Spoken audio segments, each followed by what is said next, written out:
হে আমার দিনদার ভাই ও বোনেরা, তোমরা কি দুনিয়ার প্রতি আসক্ত আছো কিনা সেটা জেনে নাও আজকে। যে কিভাবে বোঝা যাবে যে আমি দুনিয়ার প্রতি অনাসক্ত? উনি তিনটা ক্রাইটেরিয়া উল্লেখ করছেন। এক নম্বর ক্রাইটেরিয়া হচ্ছে পয়সা আসলো আর পয়সা গেল, আমার কোনো পয়সা আসলে আমার আনন্দ লাগবে না, পয়সা গেলে আমার খারাপ লাগবে না। বোঝা গেছে? তার মানে বোঝা যাবে এটা যদি হয় আমার, তাহলে বুঝতে হবে যে আমার আমার কাছে সব সমান। টাকা আমার কাছে আসলে পরেও আমার আনন্দ হচ্ছে না, টাকা চলে গেলেও আমার খারাপ লাগছে। তার মানে বুঝতে হবে আমি অনাসক্ত, আমার আসক্তি নাই।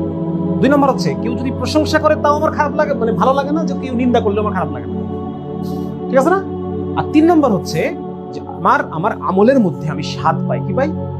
টেস্ট পাই। টেস্ট, আমলের একটা স্বাদ আছে, আমলের আমি স্বাদ পাই, আল্লাহর সাথে নৈকট্য আছে। এই তিনটা ক্রাইটেরিয়া যদি ফুলফিল হয়, তাহলে বুঝতে হবে যদি আমি বিলিয়ন ডলারের মালিক হই, তবু আমি কি না, দুনিয়াদার না, আমি দুনিয়া আসক্ত না।